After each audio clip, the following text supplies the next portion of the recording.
विद्यार्थियों कैसे हैं आप लोग। आज के वीडियो में हम कक्षा 12 इतिहास का 2026 का पेपर सॉल्व करें जो कि बोर्ड एग्जाम में आएगा। तो दोस्तों अगर आप इस पूरे पेपर को तैयार कर लेंगे तो बोर्ड एग्जाम में आपका 100 में 100 नंबर कन्फर्म हो जाएगा, क्योंकि देखिए यही पेपर हमारे बोर्ड एग्जाम में आएगा। 100% गारंटी के साथ ये पेपर आएगा। तो देखिए आज के वीडियो में आपका पूरा 100 नंबर कन्फर्म कराऊंगा और हर क्वेश्चन का आंसर भी आपको बताऊंगा। तो वीडियो आपके लिए बहुत ही इंपॉर्टेंट है। अगर आप वीडियो पर नए हैं तो वीडियो को लाइक कर दीजिए, चैनल पर नए सब्सक्राइब कीजिए, बेल आइकन को प्रेस कर दीजिए, क्योंकि बोर्ड एग्जाम के हर सब्जेक्ट का हर इंपॉर्टेंट टॉपिक का वीडियो आपको चैनल पर डेली मिलता रहेगा। देखिए हमारा टारगेट है अपने सब्सक्राइबरों का 90% दिलाना। देखिए अगर आप भी 90% लाना चाहते हैं तो चैनल को सब्सक्राइब करके कमेंट में एक्स यस सर लिख दीजिए और वीडियो को दोस्तों के पास शेयर कर दीजिए, कम से कम 3 लोगों के पास। तो देखिए हम आपको जैसे मेहनत करें वैसे आपको मेहनत करना होगा। जितना वीडियो में बना रहा हूं सबको ध्यान से देखिए, आपका 90% प्लस ही आएगा। तो ये वीडियो को स्टार्ट करते हैं। देखिए जो समय हमारा होता है 3 घंटे 15 मिनट का और पूर्णांक होता है 100 नंबर का। उसके बाद देखिए हमें निर्देश दिया है, निर्देश को ध्यान से पढ़ना है, इसी के अनुसार आपको पेपर हल करना है, पर निर्देश को आपका पालन करना है। कह रहा है कि प्रारंभ के 15 मिनट परीक्षार्थियों को प्रश्न पत्र पढ़ने के लिए निर्धारित है। दूसरा है सभी प्रश्न अनिवार्य है। तीसरा है इस प्रश्न पत्र में 5 खंड है, खंड का में 10 बहुविकल्पीय प्रश्न है, खंड खा में 5 अति लघु उत्तरीय प्रश्न है और खंड गा में 6 लघु उत्तरीय प्रश्न है, खंड घा में 3 विस्तृत उत्तरीय प्रश्न है और खंड अंगा में 10 ऐतिहासिक व 5 मानचित्र से संबंधित प्रश्न है। इस प्रकार देखिए आपको इतने प्रश्न आएंगे जहां से आपका 100 नंबर का पेपर होगा। और फिर देखिए क्या है, चौथा निर्देश कह रहा है कि सभी प्रश्नों के निर्धारित अंक उनके सामने दिए गए हैं। तो देखिए हमारा आ गया बहुविकल्पीय प्रश्न। तो बहुविकल्पीय प्रश्न आपका हर प्रश्न 1 नंबर का है। तो पहला क्वेश्चन है, हड़प्पा संस्कृति के किस स्थल से मनका बनाने का प्रमाण प्राप्त हुआ है। ए ऑप्शन है धौलावीरा, बी ऑप्शन है रोपड़, सी ऑप्शन है चन्हूदड़ो और डी ऑप्शन है कालीबंगा। तो देखिए हड़प्पा संस्कृति के चन्हूदड़ो स्थल से मनका बनाने का जो है प्रमाण प्राप्त हुआ है। तो यहाँ पे ऑप्शन हमारा सी जो है ये सही हो जाएगा। उसका दूसरा क्वेश्चन है, लगभग 78 ईस्वी का संबंध है।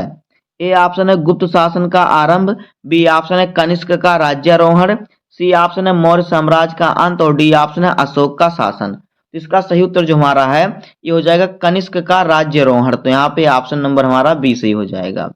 उसके बाद देखिए अगला क्वेश्चन क्या है, अगला क्वेश्चन हमारा है मनुस्मृति का काल यानी मनुस्मृति का समय कब से कब तक है। ए ऑप्शन है 200 ईसा पूर्व से 200 ईस्वी तक, बी ऑप्शन है 200 ईसा पूर्व से 300 ईस्वी तक, सी ऑप्शन है 100 ईसा पूर्व से 400 ईस्वी तक और डी ऑप्शन है इनमें से कोई नहीं। तो इसका सही उत्तर हो जाएगा 200 ईसा पूर्व से 200 ईस्वी तक। तो यहाँ पे हमारा ऑप्शन नंबर जो है पहला सही हो जाएगा, ऑप्शन ए सही हो जाएगा।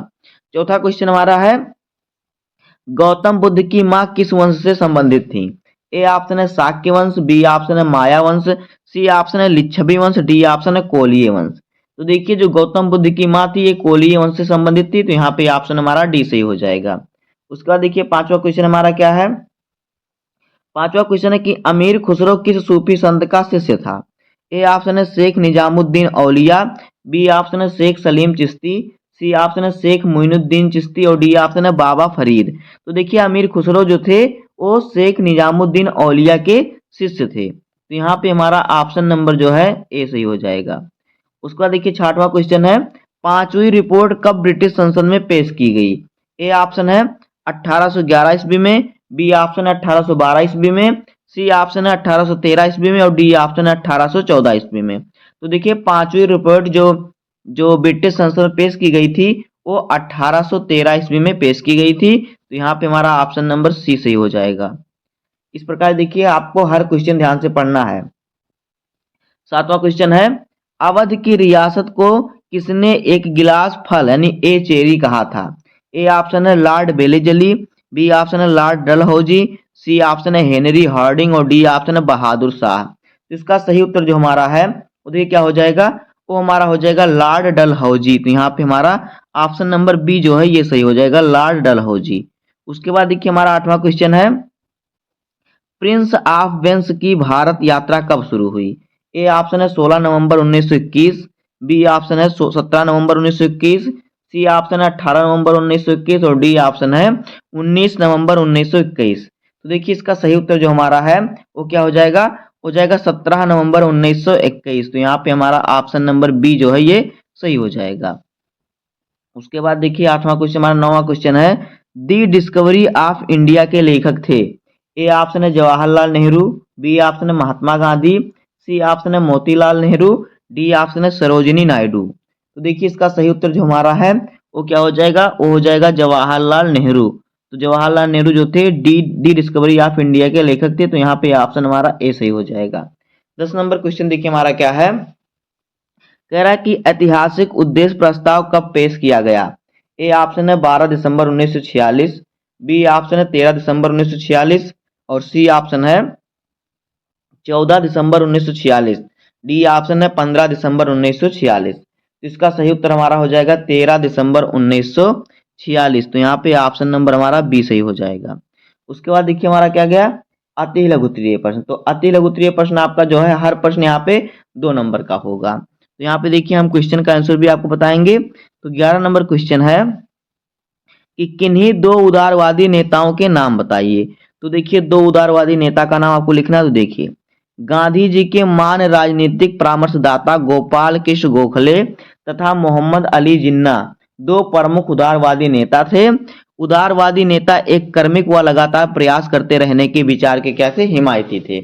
इतना आपको इस क्वेश्चन का आंसर लिखना, आपको 2 नंबर मिल जाएगा। तो इस प्रकार से अति लघुत्तरीय प्रश्न में आपको जो उत्तर लिखना होगा, आपको 2 वाक्य में उसका उत्तर लिखना होगा, क्योंकि 2 नंबर का क्वेश्चन है।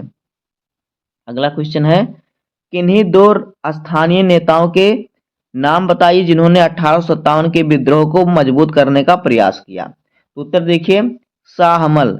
शाहमल ने उत्तर प्रदेश में बड़ौत परगना के गांव वालों को संगठित किया। दूसरा है गोनू। छोटा नागपुर स्थित सिंहभूम के एक आदिवासी कास्तर गोनू ने इलाके के कोल को संभाला।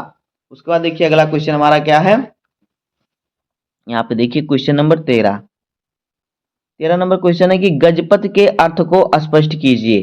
तो देखिए गजपत का शाब्दिक अर्थ है हाथियों का स्वामी।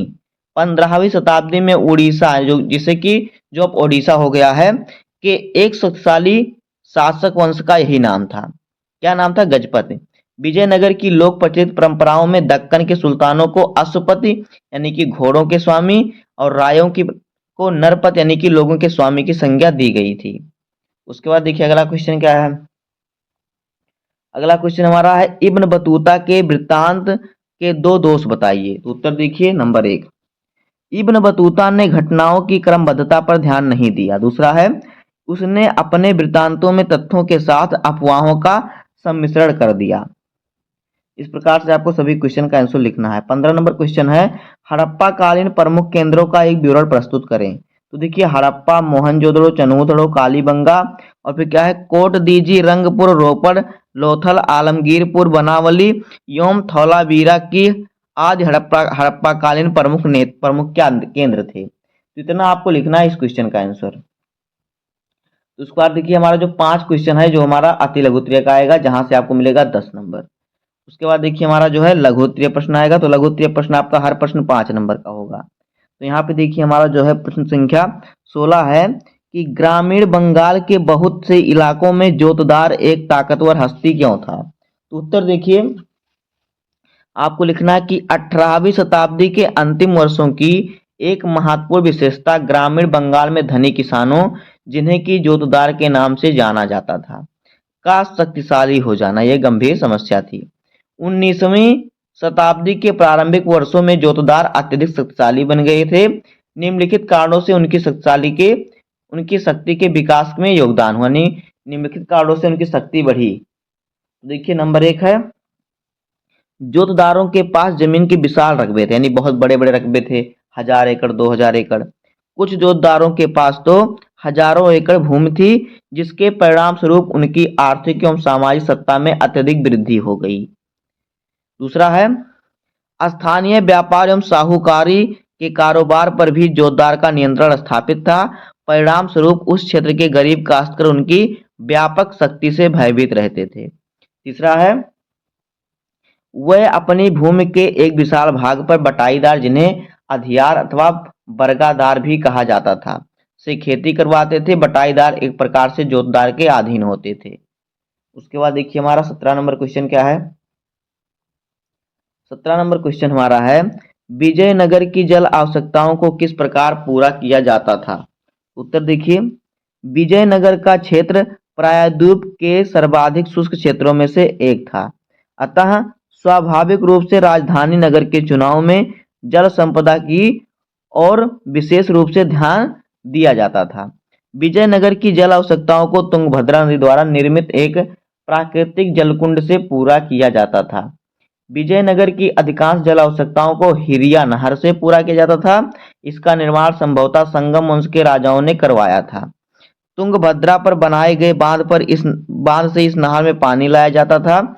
इस नहर का प्रयोग धार्मिक केंद्र से शहरी केंद्र को पृथक करने वाली घाटी में सिंचाई संबंधी कार्यों के लिए किया जाता था। इतना आपको इस क्वेश्चन का आंसर लिखना है। उसके बाद देखिए अगला क्वेश्चन हमारा क्या है। अगला क्वेश्चन है कि भारत छोड़ो आंदोलन के क्या कारण थे। तो उत्तर देखिए, भारत छोड़ो आंदोलन के प्रमुख कारण निम्नलिखित थे। नंबर 1, पहला कारण यह था कि जापान के आक्रमण का भय बढ़ रहा था। गांधी जी चाहते थे कि भारत को उस आक्रमण से बचाया जाए। यह तभी हो सकता था यदि अंग्रेज लोग भारत छोड़ देते। दूसरा कारण यह था कि अंग्रेजों की हर जगह हार हो रही थी। उनके हाथों से सिंगापुर और म्यांमार निकल गए। गांधी जी का यह विचार था कि यदि अंग्रेजों ने हिंदुस्तान को ना छोड़ा तो इस देश के लोगों का भी वही दुर्दशा होगा जो वर्मा और मलाया के लोगों का हुआ था। तीसरा कारण देखिए क्या है। आंदोलन को प्रारंभ करने का एक और कारण था कि हिटलर और उसके साथियों का प्रोपेगेंडा बढ़ रहा था और उसका प्रभाव भारतीयों पर भी पड़ रहा था। सुभाष चंद्र बोस स्वयं बर्लिन से हिंदुस्तानी भाषा में ब्रॉडकास्ट कर रहे थे, ऐसा महसूस किया गया। उसके बाद देखिए अगला क्वेश्चन हमारा क्या है। क्वेश्चन नंबर 19 देखिए, कह रहा है कि रुद्र दमन के प्रस्तर अभिलेख में से हमें सुदर्शन झील के विषय में क्या जानकारी मिलती है। तो देखिए इसका उत्तर आपको कैसे लिखना है। यहाँ पे देखिए, सुदर्शन झील एक कृत्रिम जलाशय था। हमें इसका ज्ञान लगभग दूसरी शताब्दी के संस्कृत के एक पाषाण अभिलेख से होता है। इस अभिलेख को शक शासक रुद्रदमन की उपलब्धियों का उल्लेख करने के लिए बनवाया गया था।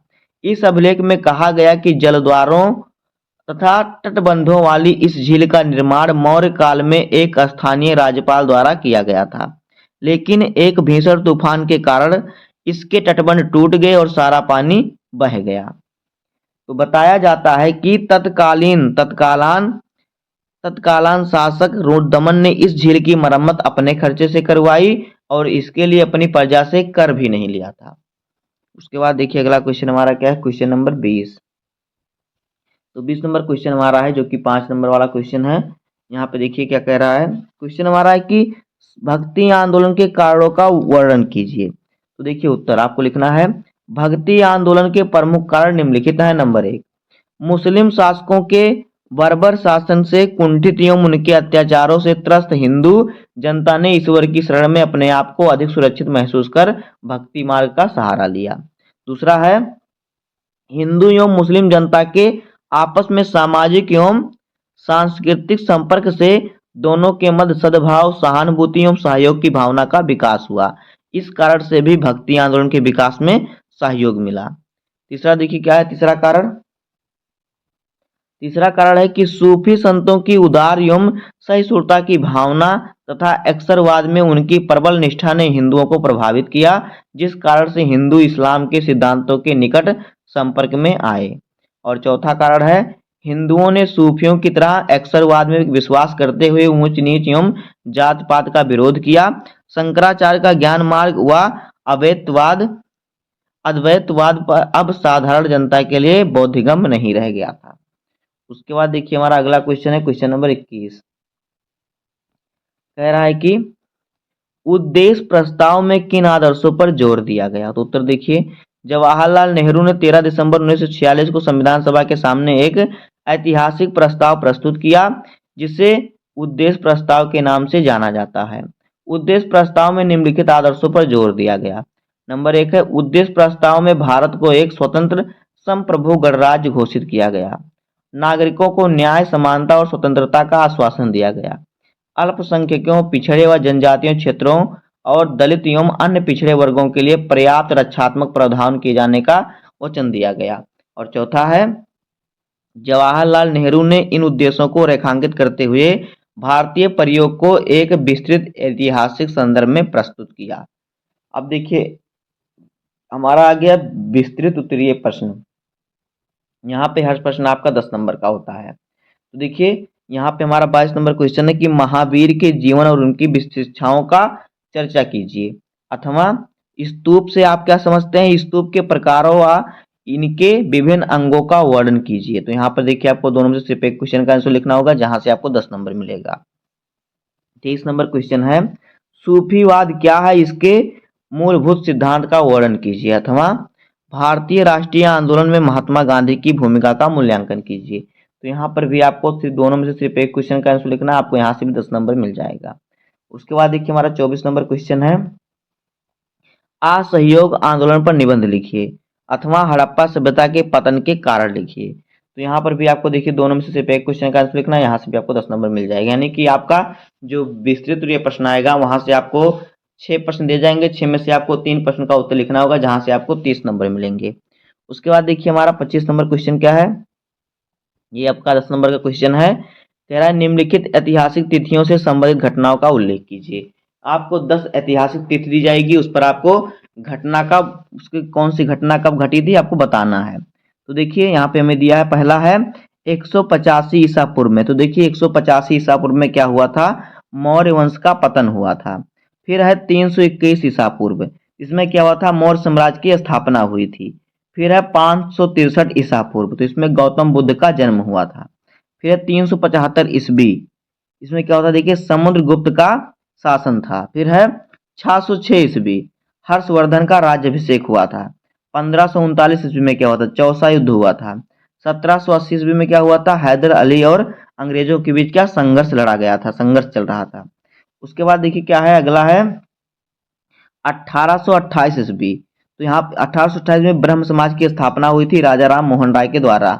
फिर है 1917 ईस्वी, इसमें चंपारण सत्याग्रह आंदोलन चलाया गया। फिर है 1928 ईस्वी, इसमें क्या हुआ, साइमन कमीशन भारत आया। इस प्रकार से आपको लिख देना, आपको 10 नंबर यहाँ से आपको मिल जाएगा।